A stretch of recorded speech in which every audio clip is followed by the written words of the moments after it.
Embrace the darkness. Why shadow work is the key to power.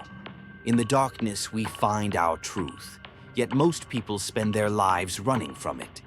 We exist in a world obsessed with light, with positivity, with the curated perfection that social media screams at us daily.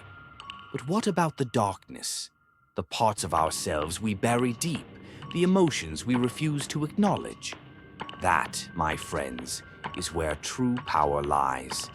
This is the realm of shadow work, the process of confronting and integrating those suppressed aspects of your being.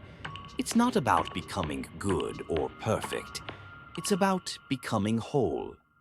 What is the shadow self? Carl Jung, that master of the psyche, called it the shadow. It's the unconscious part of you, the repository of all the traits, desires, and experiences you've deemed unacceptable. It's formed through childhood conditioning, the relentless pressure of societal expectations, the scars of trauma, and the constant act of self-denial. Look to mythology and religion, and you'll find this concept echoed. The yin-yang, the dance of light and dark, the Luciferian symbolism, the acknowledgement of the fallen angel's power, the dark night of the soul, the agonizing journey through inner chaos. These are all reflections of the universal truth. Balance is essential. Without the shadow, there is no true light. Why we suppress the darkness? We fear judgment. Society teaches us to hide anger, jealousy, fear, and ambition, labeling them as negative. We cling to the illusion of morality, believing some parts of ourselves are inherently bad. This internal conflict weakens us.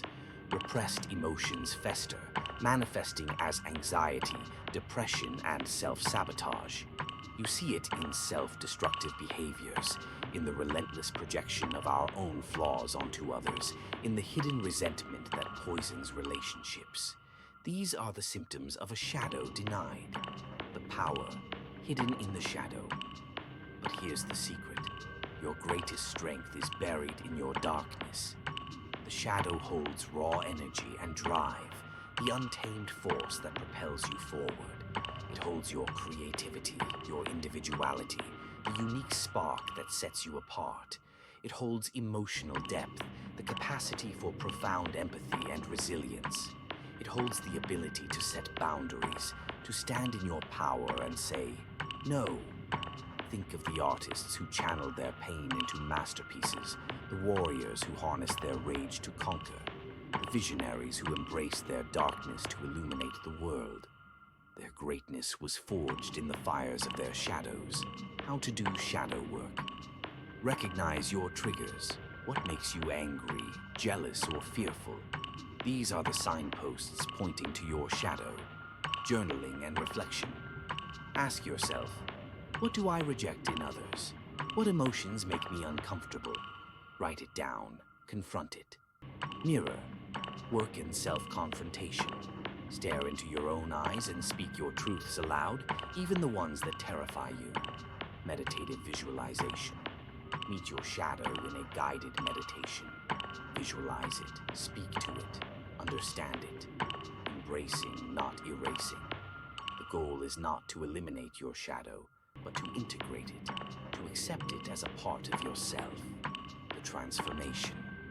What happens when you embrace the darkness? You stop fearing yourself. You gain control over your emotions instead of being controlled by them. You tap into a raw, creative, and spiritual power you never knew existed. You become whole, unshakable, and truly free. The strongest souls are those who have walked through the